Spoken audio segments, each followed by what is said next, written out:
1 Tessalonicenses capítulo 5, leremos os versos 1 a 11.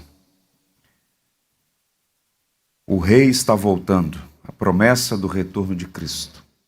É o tema da mensagem à luz de 1 Tessalonicenses capítulo 5. Diz assim então a palavra de Deus.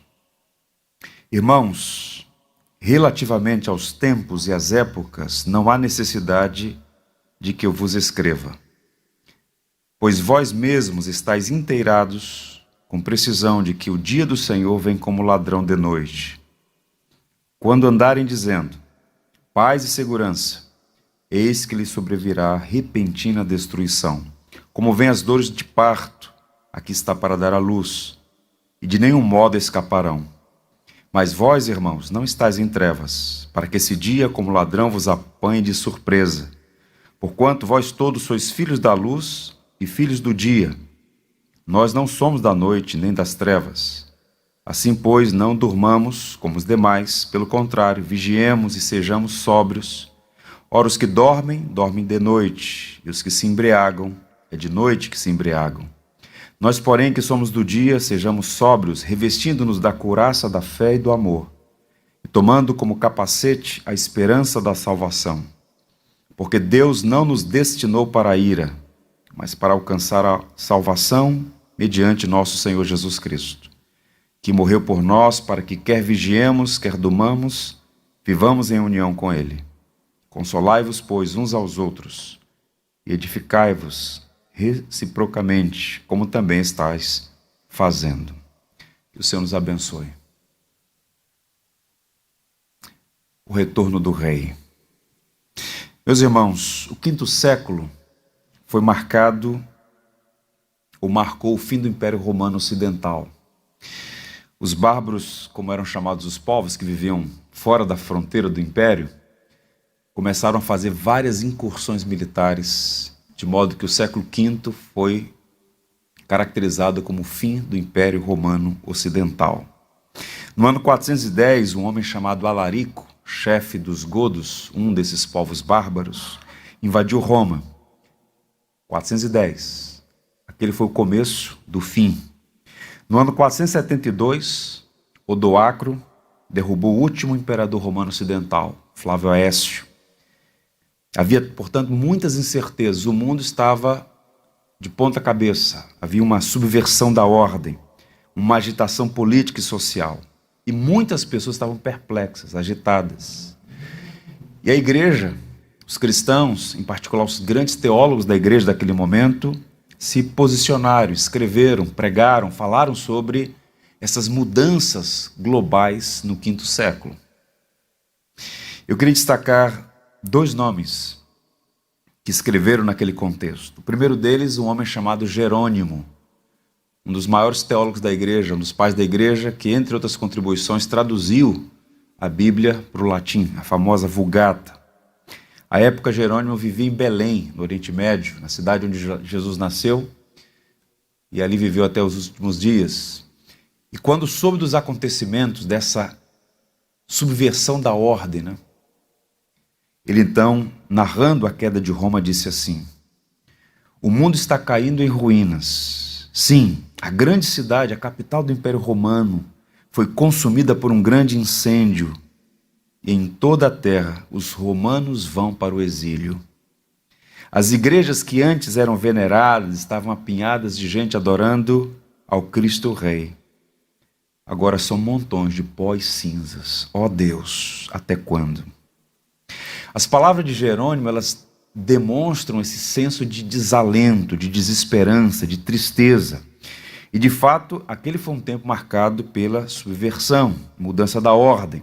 Muitas pessoas estavam desanimadas, desesperadas. No norte da África, um outro grupo, os vândalos, conquistaram a cidade de Cartago, a principal cidade romana da região. Até hoje os vândalos são símbolos, sinônimo, vândalo, de violência, destruição. Eles então conquistaram todo o norte da África, chegaram às portas da cidade de Hipona, onde o bispo da cidade chamava-se Agostinho. Cercaram a cidade e aguardaram o momento oportuno para invadir e destruir. Naquele mesmo ano, 430, para ser preciso, no dia 28 de agosto de 430, aos 76 anos de idade, morreu Agostinho, o maior teólogo do primeiro milênio, uma mente prodigiosa. E quando ele, com a mente arguta que tinha, com a sua perspectiva teológica, com a sua filosofia da história, escreveu uma obra clássica chamada A Cidade de Deus. Ele buscou consolar os cristãos no império, em particular o povo da sua igreja, o povo da cidade que tanto ele amava. Ele disse algo extraordinário. Reinos terrestres têm seu auge e seu declínio, mas está vindo aquele de quem é dito, e seu reino jamais terá fim. Ele foi consolado pela certeza que, embora no mundo no qual estejamos inseridos, no mundo pós-queda, acontecimentos políticos, sociais, subvertam a ordem, cause pânico, histeria, perplexidade, desânimo, perturbação. O cristão, ele tem um fundamento que é a âncora de sua alma. O melhor comentário político está no livro de Salmos. O Senhor reina. O Senhor reina. Portanto, falar sobre o retorno de Cristo, a volta do Rei, deve ser para nós uma espécie de encorajamento para viver dias tão sombrios como esse que nós estamos vivendo. Mutatio mutandis é uma nova ordem em curso, global, que nenhum de nós tem poder ou força para deter, é maior do que nós mesmos, é maior do que a nossa capacidade de assimilar e entender. Por isso, devemos encontrar no Evangelho, nas Escrituras, no testemunho da história, uma fonte de segurança para passar por esses dias tão adversos. Bem, os críticos da fé cristã consideram a volta de Jesus uma fantasia. Zombam, como se fosse uma espécie de escapismo, de alienação, de gente que vai alimentando o coração com ilusões, uma espécie de fuga da realidade. No entanto, o povo de Deus, que na manhã desse dia se reúne em todas as partes do mundo para adorar o Cristo ressurreto, recebeu na palavra do Senhor uma promessa fidedigna. Todo olho verá o Filho do Homem vindo sobre as nuvens do céu. Todo joelho se dobrará e toda língua confessará que Jesus Cristo é o Senhor, para a glória de Deus Pai. As duas cartas de Paulo aos Tessalonicenses são os livros do Novo Testamento que mais abordam a volta de Cristo. No ideário popular, as pessoas correm para o livro de Apocalipse, o livro da Revelação, escrito por João, e de fato há porções naquele livro que apontam para eventos futuros, mas o livro de Apocalipse, boa parte dele, substancial parte dele, já se cumpriu. Os primeiros cristãos entenderam perfeitamente a mensagem que João quis comunicar a eles. Se você quer entender um pouco mais sobre a doutrina das últimas coisas, o que os teólogos chamam de escatologia, os documentos centrais são as duas cartas de 1ª e 2ª aos Tessalonicenses. E nesses documentos preciosos, Paulo vai, como bom teólogo e pastor de almas, instruir aquela igreja que estava inquieta com tantas coisas ao redor dela. E nos últimos 200 anos tem acontecido um despertamento para essas reflexões teológicas sobre a doutrina do fim. O que aguarda?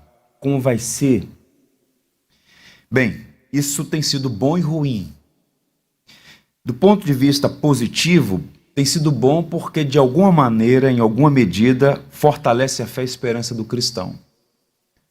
Tente imaginar, por exemplo, os nossos irmãos no Afeganistão,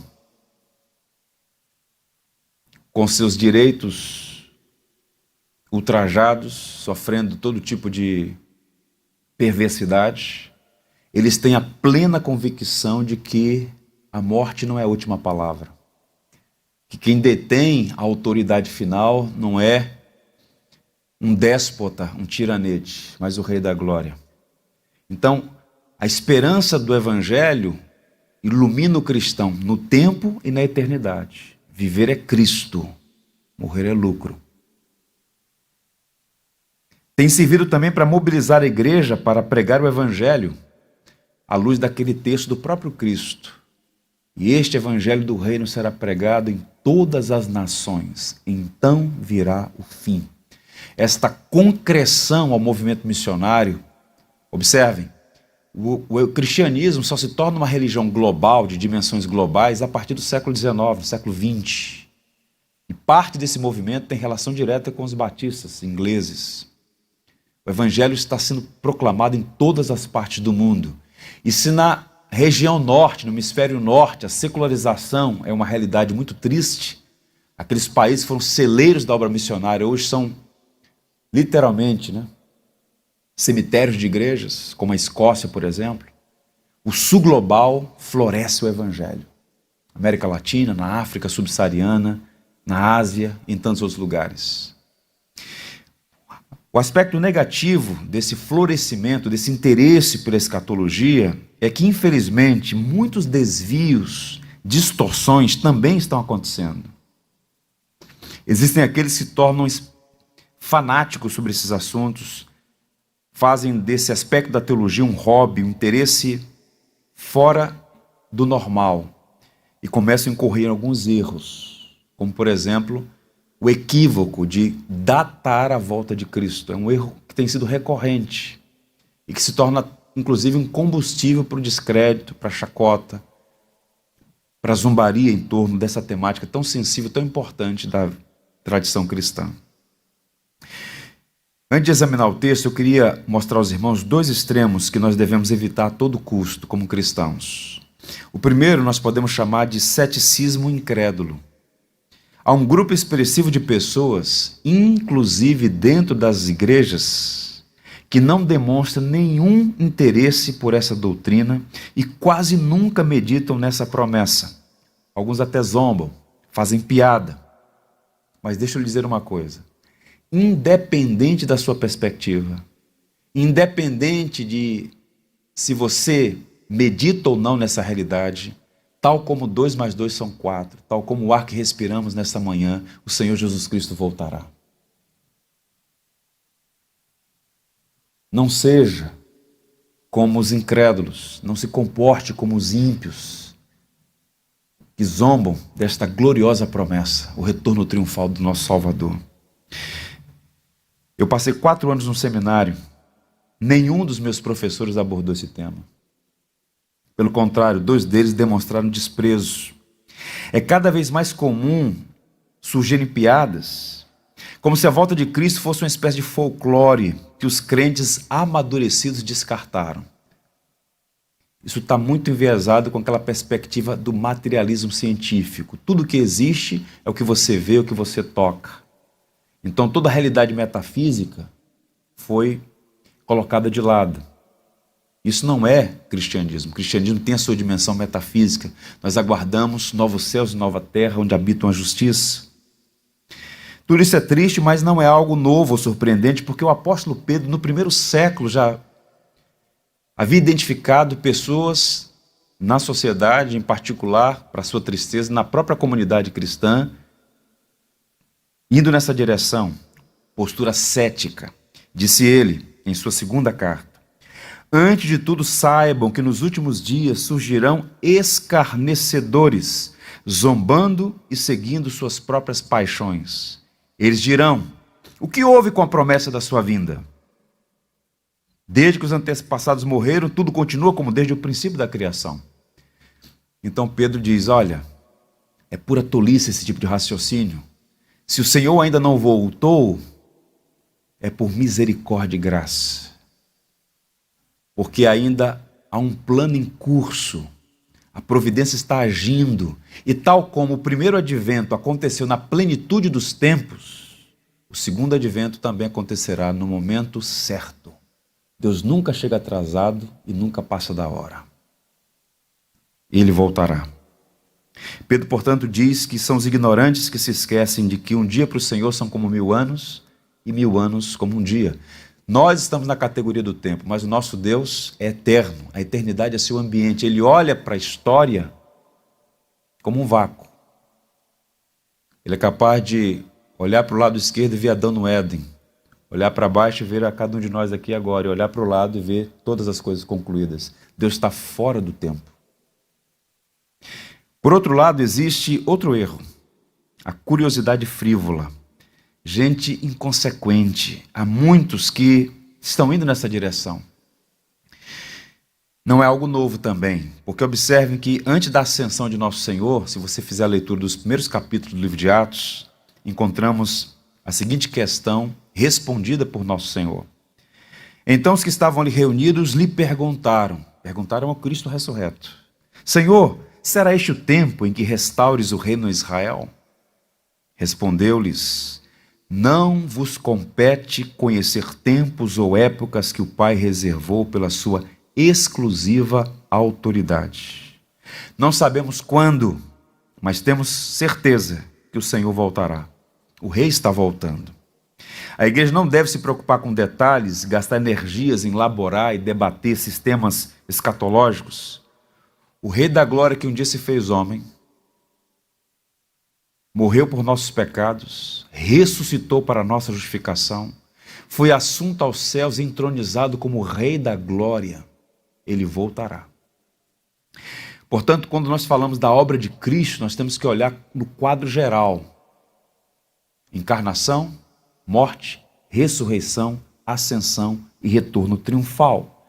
Quando ele consumará todas as coisas. Criação, queda, redenção e restauração. Consumação. Isso vai acontecer. O apóstolo Paulo não ousou indicar a data da volta de Cristo. Ninguém pode fazer isso, está fora da competência humana, nem os anjos no céu, disse o Senhor. Sabe o tempo, a época que o Pai reservou para a sua exclusiva autoridade.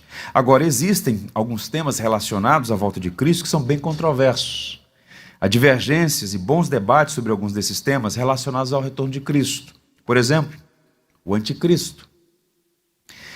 No Evangelho segundo João, nas cartas joaninas, anticristos aparece no plural. Paulo fala do homem da iniquidade como sendo uma pessoa, no singular. É uma pessoa específica ou um padrão ante Deus? Há debate sobre isso. Israel. Deus tem um plano especial para Israel? Como tratar, por exemplo, aquela passagem emblemática da carta de Paulo aos Romanos, quando ele diz: todo Israel será salvo. É o Israel étnico ou os filhos espirituais de Abraão? É uma referência à igreja composta de judeus e gentios? Ou um remanescente eleito de filhos étnicos de Abraão que serão salvos pela graça, à luz de Romanos 9, 10 e 11? Há um debate legítimo sobre isso. Milênio, uma palavra que aparece em Apocalipse 20, que tem sido também objeto de debate. Os reformadores eram amilenistas. Surgiram movimentos pré-milenistas, pós-milenistas. Retorno de Cristo antes do milênio, depois do milênio. Há debate sobre isso.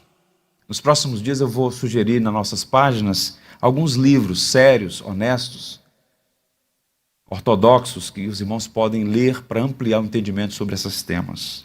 Minha intenção na manhã de hoje é falar sobre aquilo que é líquido e certo. Aquilo que é claro nas Escrituras, inequívoco, que você pode ter total segurança no que tange a volta de Cristo. Se você observar esses versos que nós lemos, capítulo 5 de 1 Tessalonicenses, 1 a 11, os 3 primeiros versos, Paulo fala da volta de Cristo na perspectiva dos incrédulos. Como vai ser para o incrédulo, para o impenitente, para aquele que ainda não se curvou à mensagem do Evangelho, reconhecendo a Cristo como seu Senhor e Salvador. E a partir do verso 4, ele coloca aí um adversativo, ele fala aos cristãos tessalonicenses, trazendo conforto e instrução àqueles irmãos. O doutor Warren Wiersbe sugere que há pelo menos 7 grandes verdades nessa passagem sobre a volta de Cristo. 7 distintivos sobre o rei que está voltando. Como vai ser esse retorno de Jesus? Vejamos, mantenha sua Bíblia aberta. Primeiro, a volta de Cristo será imprevisível. Os versos 1 e 2 mais uma vez, ouçam. Irmãos, relativamente aos tempos e às épocas, não há necessidade que eu vos escreva, pois vós mesmos estáis inteirados com precisão de que o dia do Senhor vem como ladrão de noite. No parágrafo anterior, capítulo 4, Paulo responde à situação daqueles que morreram antes do segundo advento. Qual é a condição do cristão que morre antes da volta de Cristo? Paulo diz, olha, em nenhum momento, em nenhum grau, eles ficaram em desvantagem. Morrer a partir de estar com Cristo. Eles já estão com o Senhor, numa situação muito melhor do que nós todos. E no retorno de Cristo, eles virão com o Senhor. E os seus corpos ressuscitarão primeiro. E nós que estivermos vivos, seremos arrebatados para estar para sempre com o Senhor. Paulo trata da situação dos mortos em Cristo. E agora, ele vai responder uma segunda situação que estava incomodando os irmãos. O tempo. Quando? E Paulo começa reiterando, dizendo, olha, quanto a isso eu já falei para vocês. Paulo esteve com aqueles irmãos algumas vezes, a igreja em Tessalônica. Paulo já havia ensinado a eles sobre o Cronos e o Kairos de Deus, reverberando o ensino de Jesus, registrado por São Lucas em Atos capítulo 1. Quanto ao tempo e época, não é da competência de vocês. E Paulo disse a eles, eu não tenho a data, ninguém a tem. Então Paulo remove aqueles crentes dessa ideia equivocada, nós podemos chamar de curiosidade frívola, para aquilo que é mais importante. E então ele diz, o retorno é imprevisível. Pode ser hoje, pode ser amanhã, ninguém sabe quando vai acontecer. Portanto, qualquer especulação sobre a data é perda de tempo e desobediência ao ensino das Escrituras. A igreja, no caso em Tessalônica, queria saber detalhes sobre o segundo advento, e Paulo já havia dito e reiterou que não tinha nada para acrescentar, porque ele não tinha essa competência. Paulo, ele não era alguém buscando especular sobre isso, muito pelo contrário. Ele não caiu nessa armadilha, seu foco não são datas, sua missão não é especular. A volta de Jesus, portanto, é imprevisível. Segunda grande verdade, a volta de Cristo será inesperada. Observe o verso 2, que ele usa a metáfora, a figura aí do ladrão. Vós mesmos estáis inteirados com precisão de que o dia do Senhor vem como ladrão de noite. É uma imagem estranha. Eu fui criado na ambiência da igreja, e havia cânticos e por vezes até mesmo os pastores pregando sobre essa passagem. Então, para uma criança, Jesus voltará, o dia do Senhor será como um ladrão de noite. É uma coisa estranha. Bem, toda metáfora, toda ilustração, ela não consegue abarcar o evento em si ou a mensagem em si. É parcial e limitada. A ideia aqui de comparar o retorno de Cristo como a um ladrão que vem de noite é para destacar duas coisas. Primeiro, a imprevisão. E segundo, a má acolhida. Esses três primeiros versos têm como foco a volta de Cristo para o não cristão, para o incrédulo. Virá como um ladrão de noite. Ou seja, será, primeiro, imprevisível, não recebe um aviso prévio, né? Salvo alguns lugares do Rio de Janeiro. No Rio de Janeiro tudo acontece, mas via de regra, o ladrão não manda um aviso prévio. No dia 18 do mês próximo, eu vou à sua casa levar algumas coisas. O caráter imprevisível do assalto é que está em destaque aqui, é que é normativo aqui. E outra coisa, é uma má acolhida. Ninguém recebe de bom grado um ladrão na sua casa. Regra de ouro, né? Se bem que de vez em quando o cenário no Brasil aponta em outra direção, mas eu estou falando do padrão geral. Agora vejam o que Lucas, no capítulo 12, versos 39 a 40, palavra de Jesus. Entendam, porém, isto. Se o dono da casa soubesse a que hora viria o ladrão, não permitiria que sua casa fosse arrombada. Estejam também vós preparados, porque o Filho do Homem virá numa hora em que não o esperem. Então, o que Paulo está fazendo aqui, mais uma vez, é usando uma figura que já havia sido usada por Jesus, que estava em circulação nos chamados ditos apostólicos, porque nesse momento os evangelhos ainda estão em formação, os documentos que nós conhecemos como evangelhos, e Paulo está usando essa figura, a volta de Cristo vai acontecer como um ladrão, imprevisível, e será uma má notícia para algumas pessoas. Como eu disse aos irmãos, esses 3 primeiros versos, Paulo está olhando do ponto de vista daqueles que guardarão ou experimentarão o julgamento. Para o incrédulo, a volta de Cristo será tão repentina e mal recebida quanto a visita de um ladrão. Será, para usar outra figura, como nos dias de Noé. As pessoas estavam cuidando de seus interesses. Palavra de Jesus também. A volta do Filho do Homem será como nos dias de Noé. E ele então sintetiza como era a dinâmica da vida nos dias de Noé. As pessoas casavam-se, davam-se em casamento, comiam, bebiam, festejavam. Pergunto, essas coisas são ruins? Não. Mas, tal como nos dias de Noé, hoje, as pessoas continuam vivendo como se Deus não existisse. Vivem a vida. E essas coisas em si não são ruins, mas qual o grande problema? Ignorar o fato de que haverá um dia, uma hora e um momento em que o homem comparecerá diante do seu Criador para prestar contas. E para aqueles que estiverem vivos no retorno triunfal de Cristo, para o incrédulo, será um dia de má notícia. Porque se no primeiro advento Cristo veio a este mundo como Salvador, no segundo advento ele virá como juiz dos vivos e dos mortos. No primeiro advento, Cristo foi como ovelha para o matadouro, como um cordeiro mudo que não abriu a boca. Mas no segundo advento, ele virá como um leão que rugirá. E as metáforas escritas pelos autores do Novo Testamento são impressionantes, porque é dito que as pessoas clamarão, montes caiam sobre nós. Pedirão a morte, e a morte fugirá delas. Tamanho terror da ira do Cordeiro. Portanto, não será um dia agradável para aqueles que, segundo Pedro, desobedecem o Evangelho de nosso Senhor Jesus Cristo. Esse ateísmo prático é uma realidade na sociedade secularizada, em que perdeu a dimensão metafísica.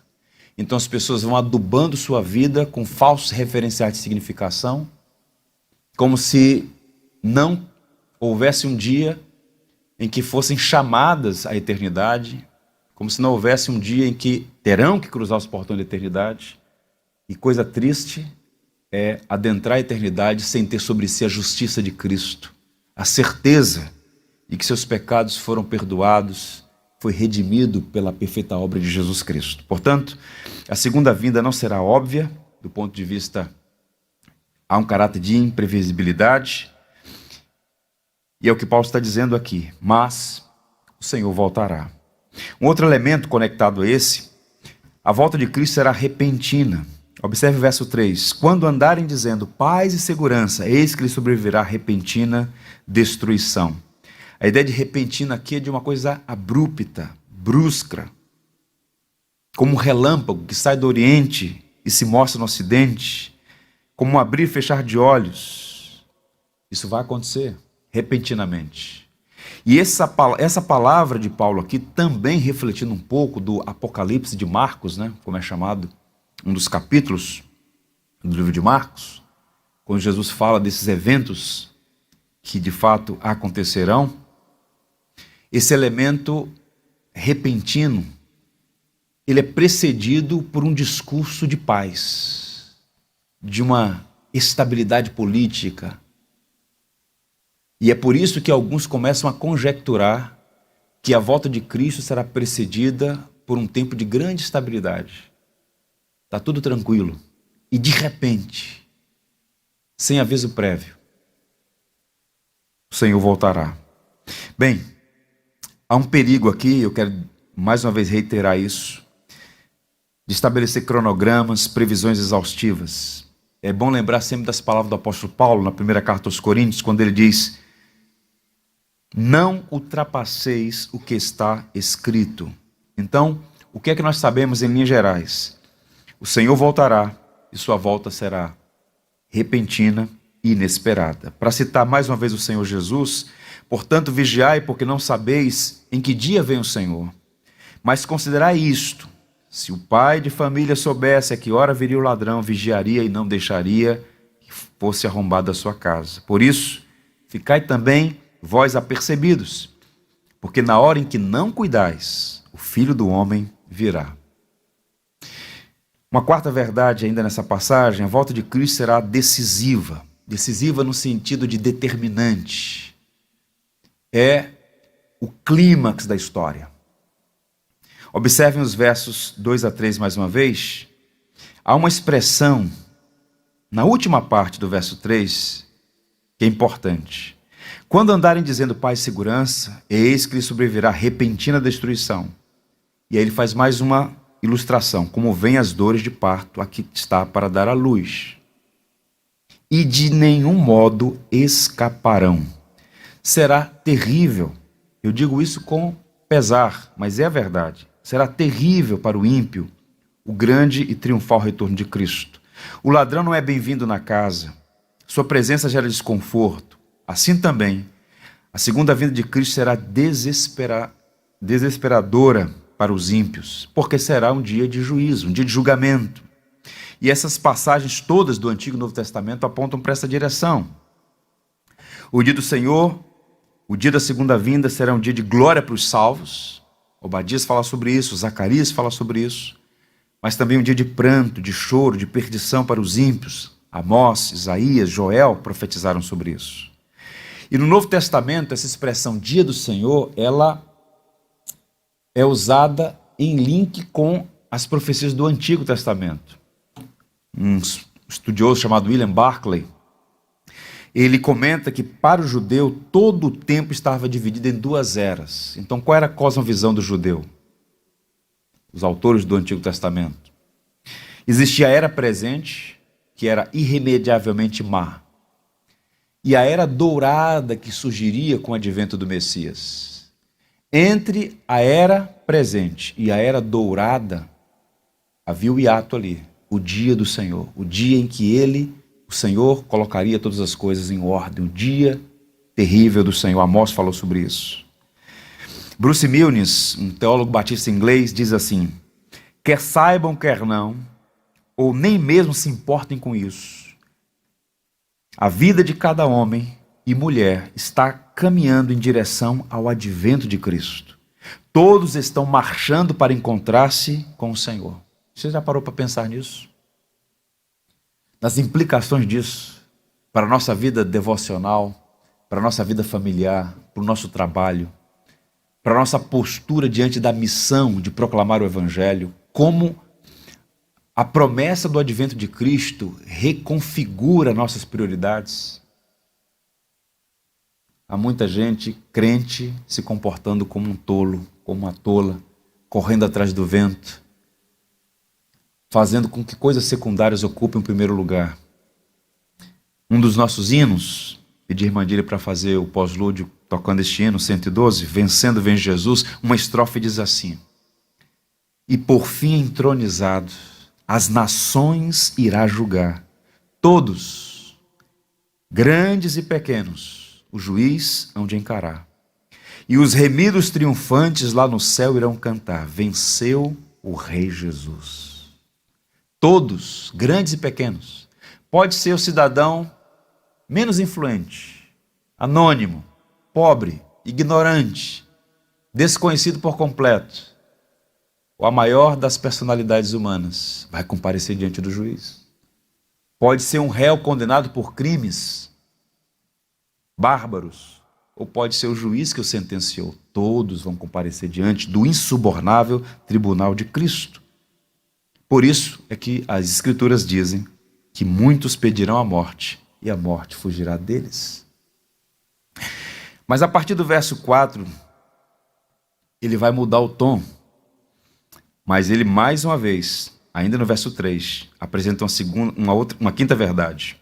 A volta de Cristo será inescapável. Tem relação com o que eu estou dizendo agora. De modo nenhum escaparão. Essa figura da mulher com dor de parto, que inescapavelmente experimenta essas dores, ele usa essa figura também para mostrar o caráter inevitável.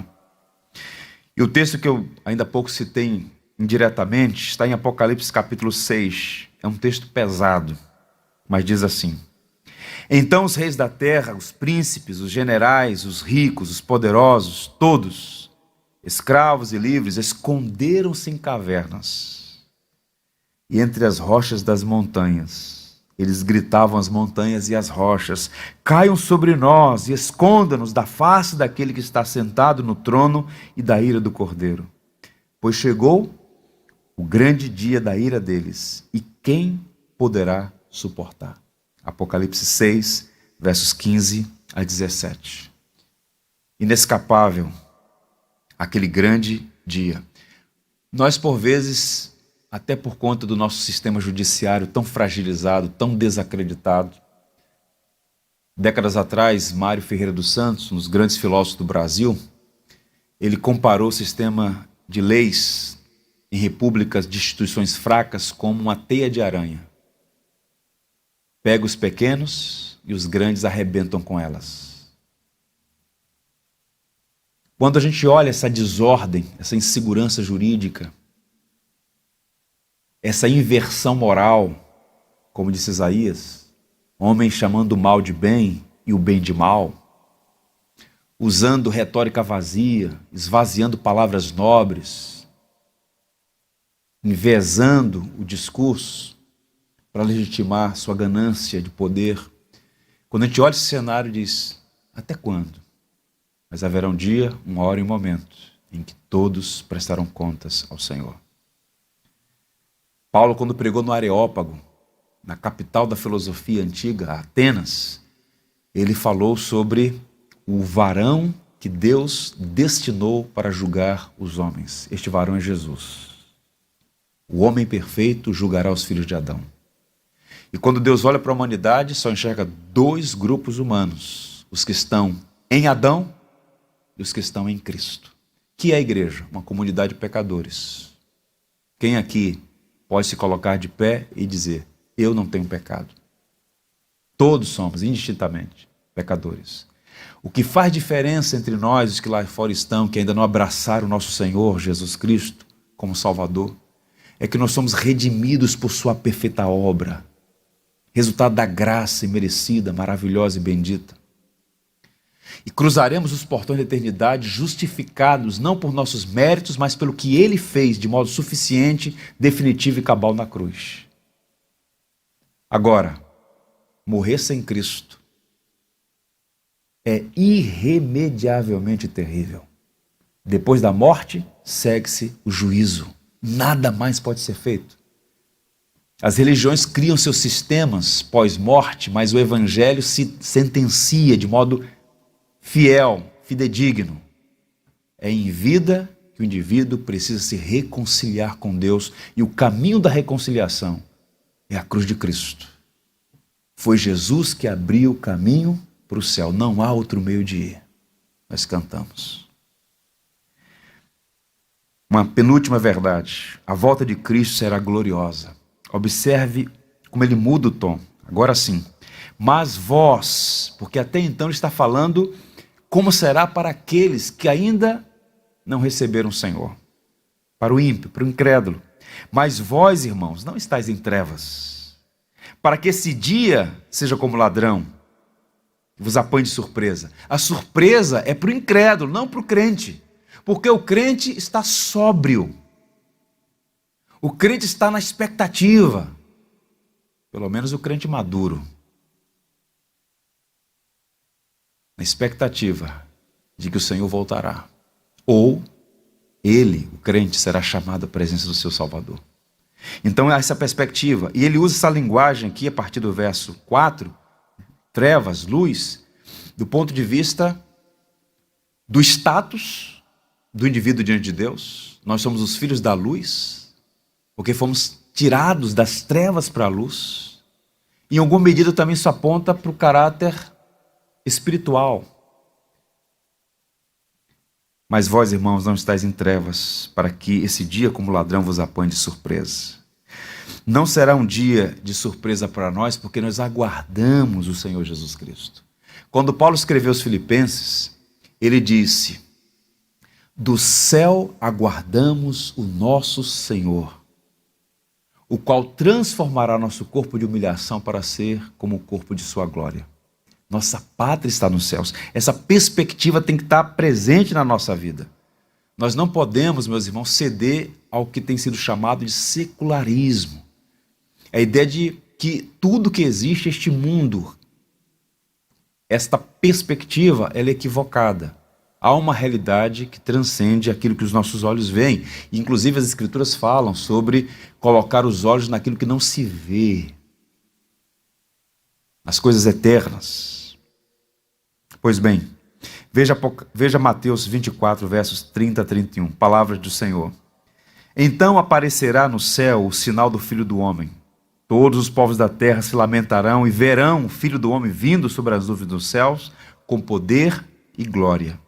E ele enviará os seus anjos com grande clangor de trombeta, os quais reunirão os seus escolhidos, os quatro ventos, de uma a outra extremidade dos céus. Então aqui você vê um contraste. Os povos lamentando e os remidos sendo recolhidos pelos ministros de Deus, que a Bíblia chama de anjos. Será um dia glorioso, irrepetível. E aí que eu chego ao último ponto. A volta de Cristo será triunfante. Sim, triunfante. No Novo Testamento nós temos pelo menos 3 palavras muito ricas em referência à volta de Cristo. A primeira delas é Apocalipse, pouco usada. Apocalipse significa revelação. Então quando você tem um pano cobrindo um objeto, aquilo está obscuro. Quando você remove o pano, você revela, você mostra. Apocalipse não é um livro obscuro, Apocalipse é uma revelação. O dia do Senhor será um dia de revelação. Tudo o que está oculto será revelado. A segunda palavra, epifania, inclusive é muito usada na liturgia de algumas tradições cristãs. Vamos celebrar hoje o culto da epifania, o culto do aparecimento de nosso Senhor, falando sobre o advento de Cristo. Essa ideia sugere, repito, remover um véu, a fim de que a pessoa possa ver claramente o que já existia. Agora a palavra mais usada no Novo Testamento chama-se parousia, que tem relação com o tema da mensagem. A parousia era usada no grego clássico para a vinda ou presença de um rei, vinda de um imperador, de uma autoridade. E quando Paulo fala da volta de Cristo, ele está falando da parousia. O rei está voltando. Quantos de nós crescemos no ambiente da igreja ouvindo Osés de Paulo, né? O rei está voltando. O rei está voltando. Meus irmãos, nesse segundo advento, o rei glorioso completará sua obra. O que ele começou há de concluir no retorno triunfal. E os inimigos do rei, os inimigos do seu povo serão expulsos do seu reino. Quais são esses inimigos? O pecado. O pecado deve ser necessariamente o nosso maior problema, nosso maior incômodo. Nós lutamos nesse processo de santificação, nós nos entristecemos porque o bem que queremos fazer, não fazemos. O mal que não queremos fazer, por vezes incorremos nele. Então nossa luta chegará ao fim, essa luta contra o pecado. Ainda não somos o que haveremos de ser, mas quando ele se manifestar, seremos tal como ele. Na linguagem de Paulo, nós seremos revestidos de incorruptibilidade. Na eternidade, será impossível ao remido pecar. Adão podia pecar e não pecar. Os filhos de Adão não podem deixar de pecar porque a sua natureza impele ao pecado. Mas na redenção plena e total, o pecado será uma impossibilidade, uma natureza perfeita, incorruptível, não passível de corrupção. Aguardamos isso. O pecado será aniquilado completamente. Fomos libertos da presença do pecado. Haverá esse dia, essa hora. Fomos libertos do poder do pecado e um dia seremos libertos da presença do pecado. O diabo, o dragão, será expulso, usando a linguagem de Apocalipse. Aquele que atormenta as nações será para sempre banido. E a morte, que Paulo chama de último inimigo a ser destruído, também será derrotado. Não haverá mais morte, nem pranto, nem luto, Ele enxugará do rosto toda lágrima.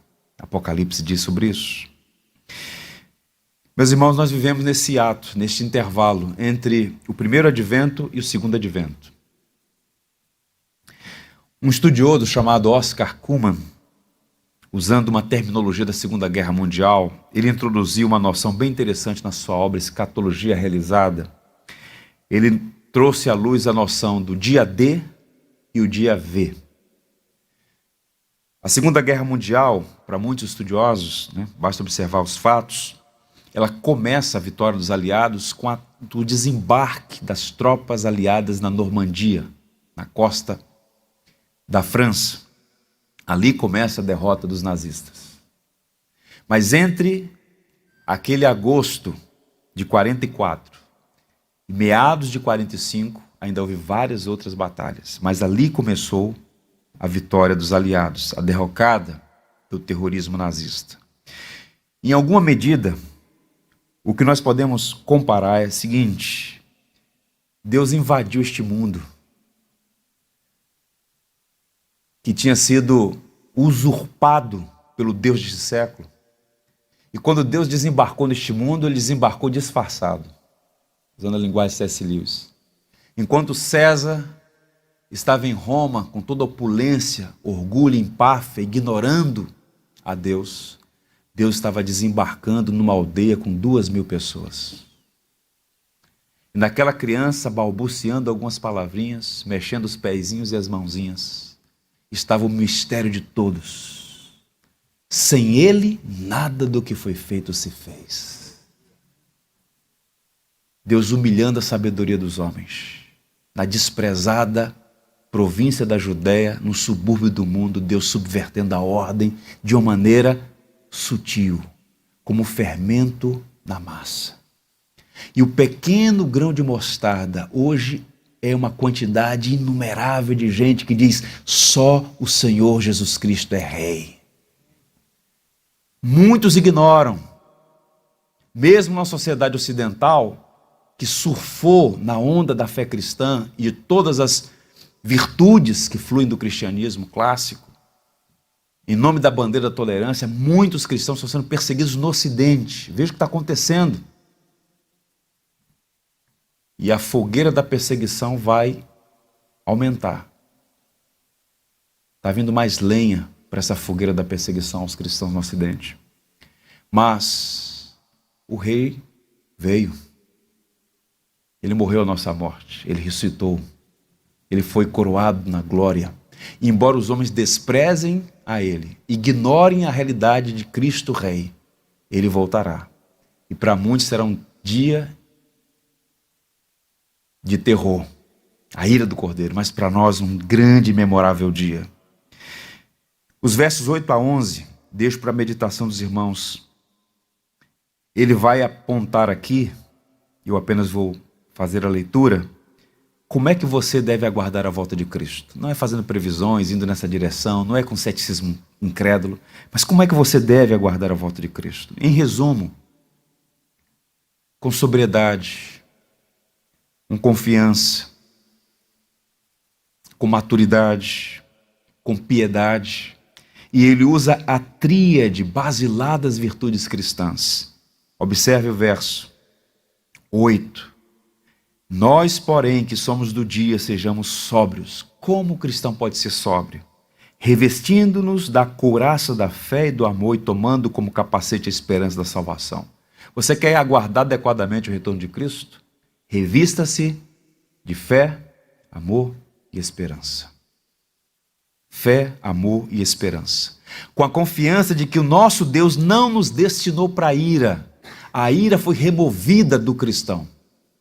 Deus não olha para nós mais como um Deus irado. Nós somos reconciliados com Deus. Não há mais ira de Deus sobre nós. A ira que estava sobre nós, Cristo bebeu naquela cruz. Sorveu cada gota. Nós somos agora reconciliados. Deus sorri para nós. Nós somos destinados para alcançar a salvação mediante o Senhor Jesus Cristo. Portanto, ele conclui que morreu por nós para que quer vigiemos, quer durmamos, ou seja, em vida, ou se você experimentar a morte, você está unido a Cristo. Você não sabe, eu não sei, nenhum de nós pode saber disso. Você estará presente no retorno triunfal de Cristo? Eu não sei se o Senhor voltará hoje ou amanhã, mas o que eu sei, o que você pode saber, o que nós podemos ter plena convicção, se você estiver vivo, você verá o Filho do Homem vindo sobre as nuvens dos céus, e será um dia de alegria para você que está no Senhor. Agora, se você morrer antes do advento de Cristo, você também já estará com o seu Salvador. O máximo que a morte pode fazer é colocá-la nos braços do Redentor. E você ouvir do próprio Cristo: vinde benditos do meu Pai, possuir por herança o reino que vos está destinado antes da fundação do mundo. Eu encerro lendo Daniel e Paulo. Daniel é um profeta sem igual, não é? No livro que leva o seu nome, no capítulo 7, falando sobre o reino, ele diz assim: o reino e o domínio e a majestade dos reinos debaixo de todo o céu serão dados ao povo dos santos do Altíssimo, e o seu reino será eterno, e todos os domínios o servirão e lhe obedecerão. O reino é do nosso Deus. E Paulo aos Filipenses, capítulo 3, verso 20, diz: a nossa pátria está nos céus, de onde aguardamos o Salvador, o Senhor Jesus. Que Deus nos abençoe. Você é um cidadão com dupla nacionalidade. Você é brasileiro, mas você também faz parte de uma pátria, de um reino que jamais terá fim. O nosso rei está voltando. Amém? Tudo que tens feito, por tudo que vais fazer, por tuas promessas e tudo que és, eu quero te agradecer com todo o meu ser. Te agradeço, meu Senhor. Te agradeço, meu Senhor. Te agradeço por me libertar e salvar, por ter morrido em meu lugar. Te agradeço, Jesus, te agradeço. Eu te agradeço, te agradeço por tudo que tens feito, por tudo que vais fazer, por tuas promessas e tudo que és. Eu quero te agradecer com todo o meu ser. E aí? Te agradeço, meu Senhor. Te agradeço,